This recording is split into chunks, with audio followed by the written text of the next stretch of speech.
Welcome to Stuff and Whiskey. I'm Erin. I'm Josh. Thank you so much for joining us today. Erin is a social sipper. I'm the whiskey hobbyist amongst the two of us. Yes. So that's the dynamic we bring. If you're new here, I know more about whiskey in general. I catalog that information. Erin catalogs zero whiskey information. I just drink it. Yeah. And mooches off of my glass if we're not drinking it here on camera. I'm here for a good time, not for a long time. Yeah.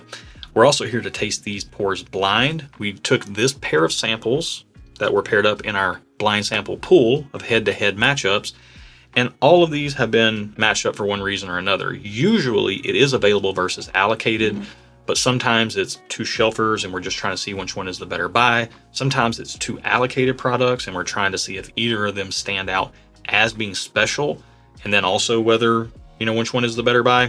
So this goes multi-layers deep, and we do all of this and maintain this blind sample pool and the key online that goes with it in service of you guys watching this, guys, gals, the colloquial guys. Yes. And we do that. Yuns, as the Pennsylvanians will say, or y'all, as we say down south. Or all y'all, as I say. Or all y'all. But yeah, we do that so that you get the most honest opinions, separate and apart from any labels or hyper bias. So let's get into the nose on glass 1, and we'll see what we're working with, and then we'll move on to glass 2. Then we'll clear our palate, start with glass 2, go back to glass 1, see if we can determine a winner between these two, and then give you some ratings. Then we'll find out the price of what we're drinking on both of these and see if that changes how we feel, which is very important because value matters to us before we find out what we're drinking. Well, so far, this smells sweet, sweet, sweet, and sweet. Wowzers. It smells like big sweet sugar candy in a glass. Yeah, like, Big Red bubblegum. This doesn't smell like Big Red, but if this were a gum, it would just be called Big Sweet. Big Sweet. Also, my name in high school. I was a little bit heavier. People called me Big Sweet. Whatever. He always does this. He says things that were his name in high school. He's kidding. Maybe. Also, you weren't heavy in high school. I got heavy after high school. You got heavy after high school, so that's a total lie. You just lied on the World Wide Web. I was making a joke. It wasn't funny. It was a lie. You said I was joking. I was joking. That's true. You were joking. You were joshing. Am I right? All right. Those videos over. No, I'm just kidding. Okay, so it smells sweet. Honestly, that's all I'm getting is sweet. And that's good. Yeah. Sometimes I really like that. I hope it doesn't taste as sweet on the palate as it smells on my nose, because I'll take one sip and I'll be like, oh, she too sweet. If you could take spun caramel and cotton candy and wrap them together. Oh, yeah. That it has this light, airy, sugary, fluffy, confectionery type of crazy, nice sweetness. Yeah. Let's get it on the palate. But first, we have to talk about today's video sponsor, ZBiotics, the world's first genetically engineered probiotic designed to tackle the rough mornings after drinking. This stuff right here is a game changer, and it is super simple to use to feel your very best the next day after having some pours. All you do is shake it up, crack it open, drink your ZBiotics. Then you have your other drinks, and you have a great morning the next day. Because let's face it, we don't bounce back like we used to. No, not at all. This stuff helps us immensely. We were skeptics, turned subscribers. We tried ZBiotics. It changed the game for us. And actually, we thought that first time had to have been a fluke. So we tried it again, and we became subscribers ourselves. We've actually subscribed for the last 2 years personally, and it wasn't until we subscribed that we reached out and ZBiotics became a sponsor. We don't do any recording for the channel, barrel picks, live streams, none of that without ZBiotics first. That's true. We show up to barrel picks, break open a box of ZBiotics, and people are like, oh, that's for real. Yeah, it's for real, because feeling our best the next day after having some drinks is very important to us. And if feeling your best the next day after some pours is important to you as well, then you can click that link at the top of the video description or scan this QR code right up here, and that will take you over and get you a 15% discount. And if you want to subscribe like we do, that first month will get you an even bigger discount. And all of this is completely risk-free because they have a 100% money-back guarantee. So get you some ZBiotics, whether it's a 3-pack, a 6-pack, or a 12-pack like we subscribe to. Thank us later. And ZBiotics, thank you for making a product that we love so much that we can stand behind and we can recommend to you guys. Now that we've got our Z-Biotics in, let's get back to the video.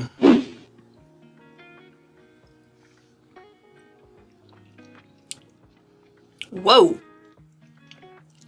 Oh, okay. Whoa. That's interesting. I need another first sip. I don't know what I just drank. That's very interesting. Another sip.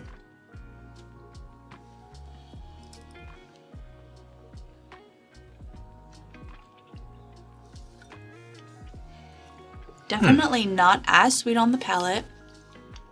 Yeah, there are elements of what we got on the nose, but it definitely leads with other things. Like, what is it leading with, though? I'm trying to figure that out. It's pretty dry. Like, it's dry without being drying.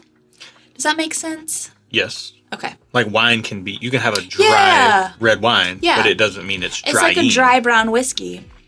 Do you like it on first blush? Maybe?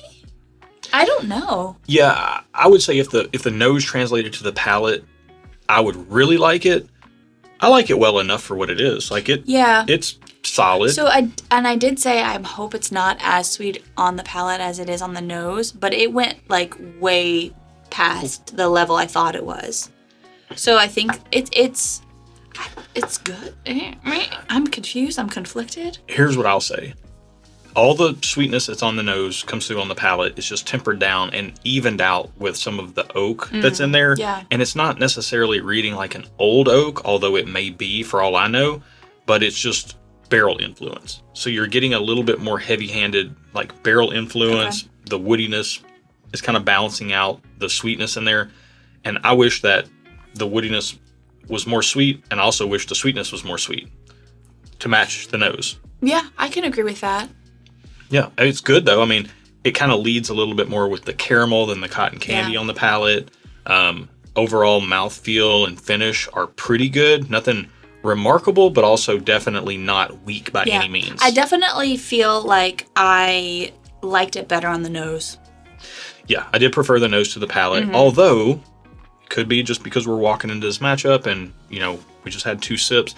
We'll get our first impressions on this before we clear our palates and start going back and forth. So glass 2 on the nose. Oh, this smells like, smells more cotton candy. I'm getting kind of cotton candy on this, like fluffy. Really? Yeah, I'm getting fluffy. I'm getting wood and leather. Oh, I like that though. This is like... I want to get that. It's not... It doesn't taste or it doesn't smell dusty like an old saloon. But if you took an old saloon and then you modernized it. If Bardstown Bourbon Company, which I'm not saying this is their product, I don't think it is, but if Bardstown Bourbon Company made a like pop-up saloon exhibit where you could smell wood and leather, but it wasn't that old worn-in wood and leather like the old days with like a dirt road outside. Yeah. It's a little bit more clean wood and leather. That's what this is. I'm getting the leather, but it's like a fluffy leather. Yeah, it's nice. It's like a cotton candy leather. It's kind of like there's a fluffiness there. Kind of like a buttery leather jacket.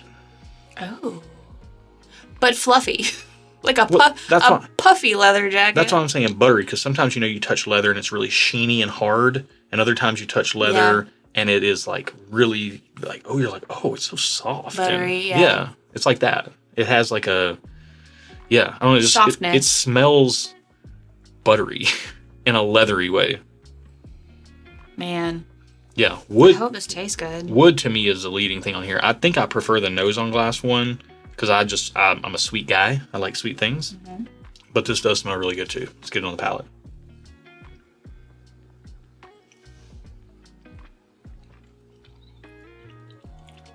Okay. All right. Okay.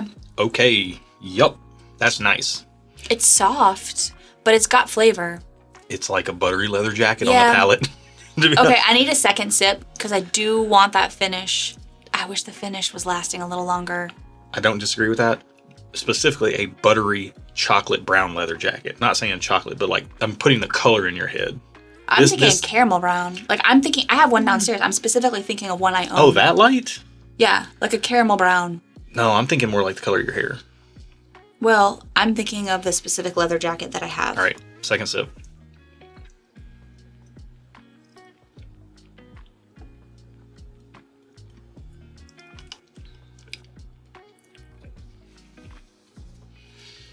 Okay, there she is. Yep. That second sip did it. That first sip, I feel like the first sip is just an acclimation sip. I got no finish on that first sip. The second sip, I'm getting a finish. I still want it to be longer, but I'm getting one.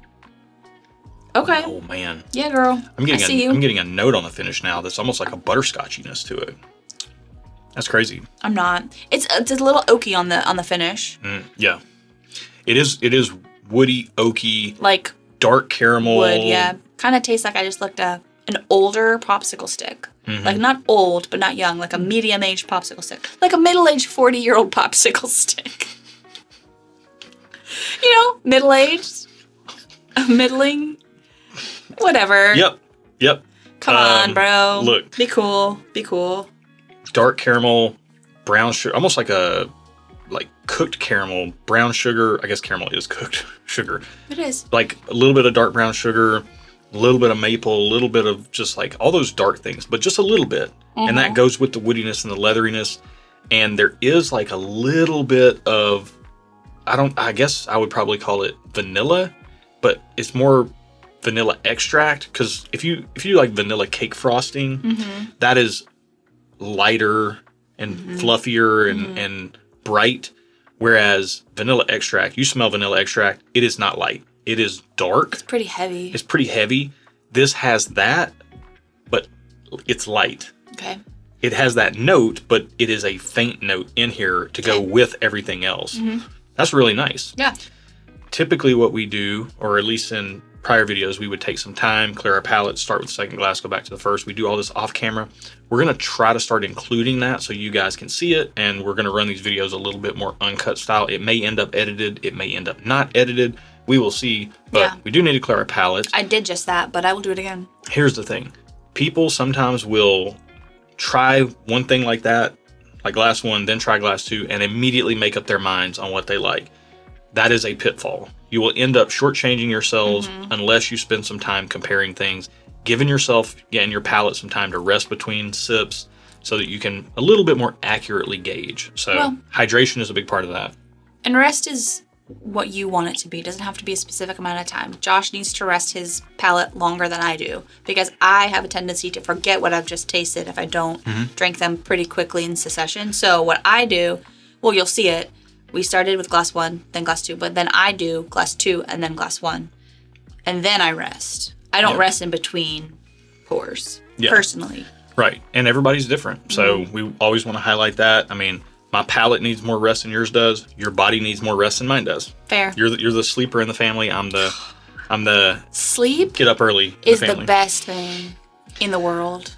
No, actually, I think the best thing in the world is our Patreon community. And you can find that down in the video description below. For as little as $3 a month, you can get plugged in. And that will get you access to our Discord, where people are sharing samples, helping people find things, talking whiskey all day long.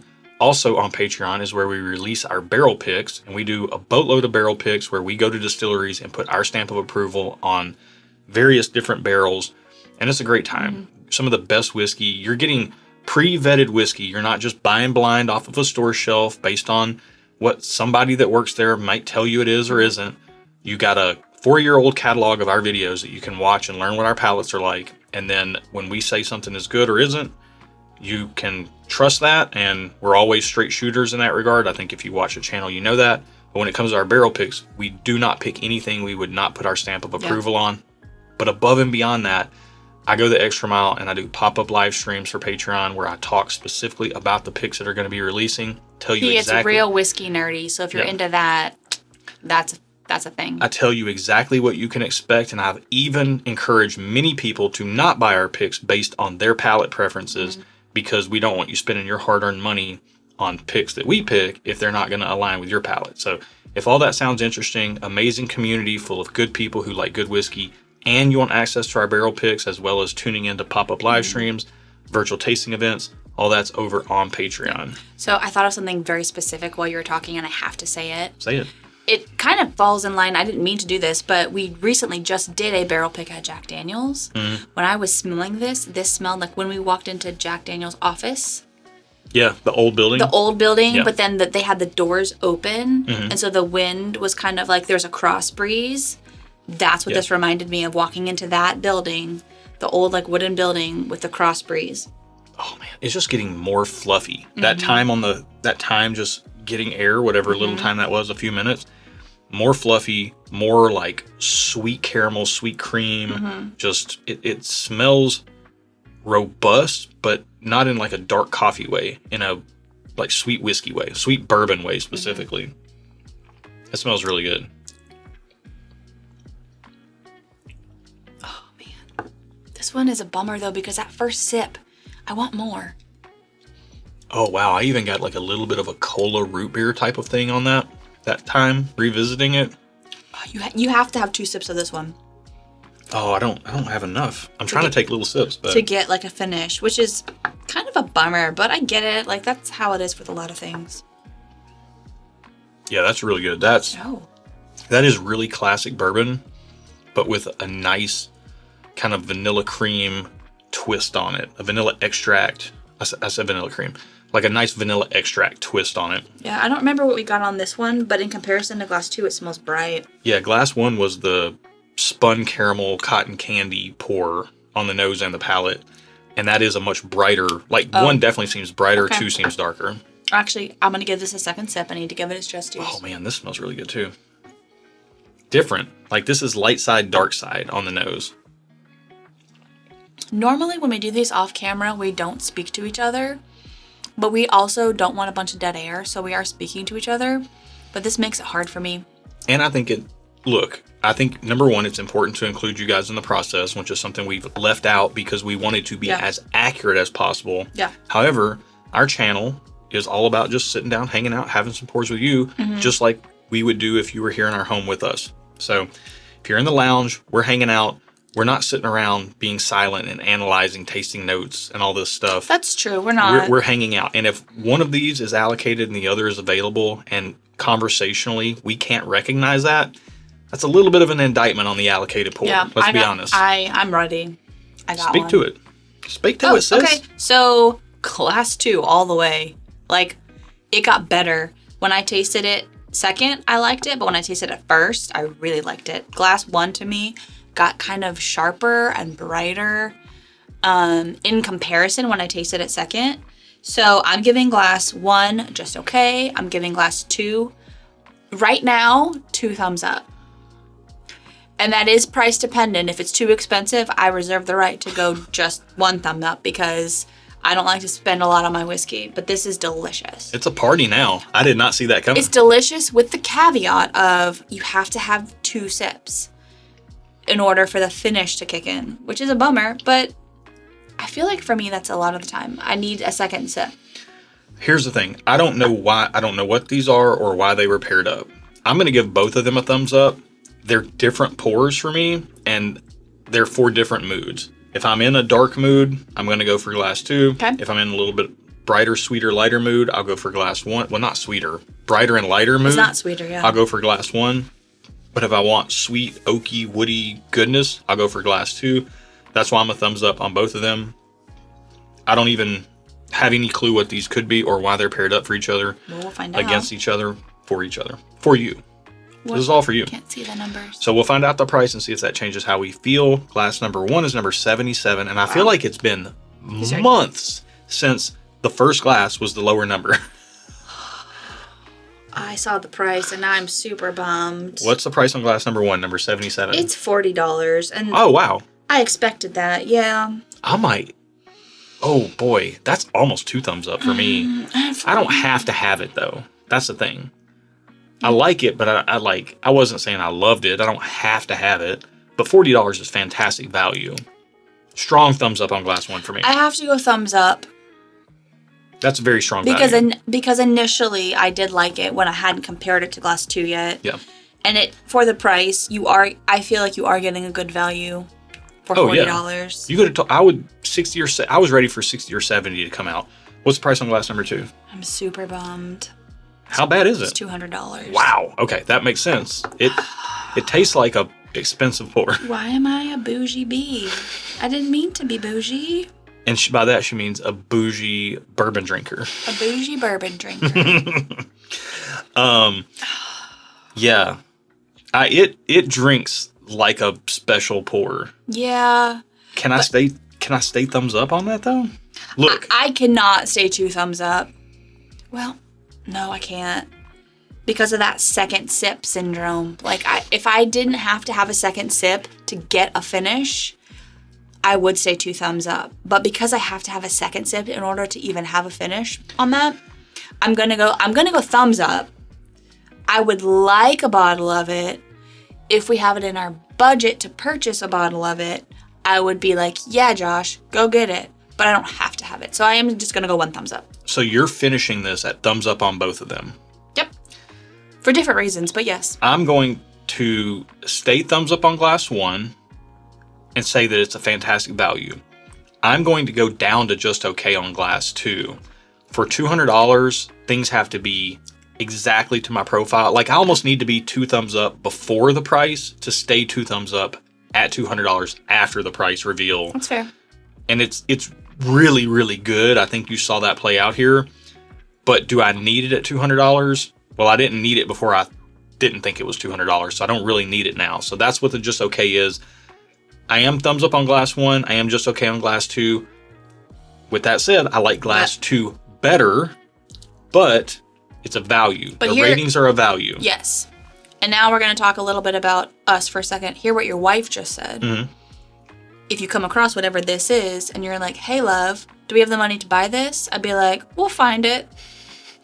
Out of my budget, I wouldn't spend out of our collective budget. Okay. Well, so let people know a little bit. We have our household budget, but then within that household budget, we budget like Josh some fun money and Aaron some fun money. So it's our money. When we say your budget, my budget, like we have a combined budget, but he has fun money that he can do whatever he wants with. He doesn't have to talk to me about it. And I have some fun money that I can do whatever I want with, and I don't have to talk to him about it. That's how we roll. And that's budgeted within our household budget. Yeah. As you said, a budget is permission to spend. A budget is permission to spend. And I usually spend mine on whiskey, watches, and car stuff. That's and shoes. And shoes. That's pretty much it. It's what's the flavor of the month that month? Yeah. All right, let's find out what we're drinking. I can't wait to figure out what these two are. Glass number 1, number 77, our least preferred, but definitely a value superstar. It is. She's clutching pearls. What is it? Oh my gosh. Okay, I have a question about this later. It's Russell's Reserve 10-year LLME. Oh, wow. What does that mean? What does LLME mean? Okay. Russell's Reserve LLME is a 10-year, $40 bottle. Everything's starting to make sense. I think I know where this is going. This is a release that came out that was supposed to be very special. The regular 10 years not anything special, but good. 10 years for $40 is a great price. Okay. It's just that this particular batch was rumored to have older whiskey in it. Okay. And it tastes like it's got older whiskey in it. I do want to say that this is 90 proof, and it drank a little higher than that. I was thinking in the low 100s. Yeah, I was thinking 100, really 105 proof. So it did drink a little higher proof in a good way. I have a question about this one. Let's go, glass number 2. Michter's 10-year, 2024. This is also 94.4 proof, which definitely did not. It drank higher proof in a good way. And the Michter's 10 is thanks to Tyler Boggs. Thank you, Tyler. But I have a question about Michter's 10-year. Hang on. I do have to give Norm Latva, Mr. Mild Turkey himself, a shout out for getting us a bottle of Russell's Reserve LLME. Oh, thank you, Norm. Michter's 10, didn't we just do it in a head-to-head, or in a blind sample swap? Or no, it's a blind pool. It was blind flight. On Patreon, we had a virtual tasting event. And it lost. Every other month, we do these, every other month or every third month, we do these virtual tasting events that are called Coordinated Blind Flight Nights, where there is a member of our community. I used to do this, but now we have Mr. Bill Kavanaugh himself do this, where he puts together a blind flight. He's single blind, everyone else is double blind, and it's a ticketed event because there's only 12 flights available. We have one, Bill has one, we have 10 other people that can participate, and it was Michter's 10-year bourbon, Michter's 10-year rye, Jack Daniel's single barrel proof, and Jack Daniel's single barrel proof rye. And it was called David versus Goliath to see if you preferred age or proof. The Michter's lost to Jack Daniel's for most people. Almost everybody. No, I think everybody. I think just it was a matter of who had Jack Daniel's either the rye bourbon or the rye. Yeah, but the Jack Daniel's bourbon or rye was like everyone's favorite. Either in that scenario, Proof won. So I don't know if Proof was David or Goliath. I would assume Proof was Goliath. Yeah, but it wasn't not historically accurate, by the way. Not biblically accurate. David did win. Correct. But it wasn't about the proof. It was about all the flavors and stuff. So that would be interesting. I think we need to try to put a Michter's 10-year against a Jack Daniel's barrel proof. Yeah. Let me just go ahead and get a Michter's 10-year. It's as easy as that, right, folks? You could ask somebody to give us a sample. Yeah, I can do that. If anyone would want to do that. We could get a sample. We could procure a sample. That's quite a proof difference, but it would be interesting. Typically, we try to keep the proofs pretty close in our pool, but it could be interesting to have a high proof versus a high age. Because right now, the Michter's, in my opinion, flavor-wise, trounced this one. But literally a week ago... Trounced? Yeah. A week ago, Michter's 10... Was it 2024? Yeah, I believe so. Michter's 10 2024, not the same bottle, but the same... They're all single barrels, it doesn't matter. Yeah, situation. Lost. But it did... To Jack Daniel's barrel proof, rye, and bourbon. We're super inside baseball here. Yeah, I'm sorry, y'all. If you're not in the Patreon, this doesn't make sense. But the way the flight went was we had the Jack Daniel's bourbon and rye, or the Tennessee whiskey and rye, before we had the Michter's. So it was a big proof drop-off. And anyone that comes for me in the comments, the fact that I called it a bourbon. Look, don't get sidetracked on that. It doesn't matter. I'm just saying it was a big proof drop-off, and it maybe would have fared differently had the Michter's come first. In this, the proof is close. People were talking about the Russell's 10 LLME being like some of the barrels from Russell's 15 got put into this, whereas the Michter's 10 bourbon was rumored to be about that 14 to 15-year-old mark. This was put in the pool specifically to see, was Russell's LLME super special? And also, is the Michter's 10 bourbon super special? But also, you're dealing with two pours that are wildly different in price and availability. Yeah. And is the Michter's really worth paying up for? And what do we learn here today? Well, what we learned is that Michter's is worth paying up for if you don't want to spend $40 on...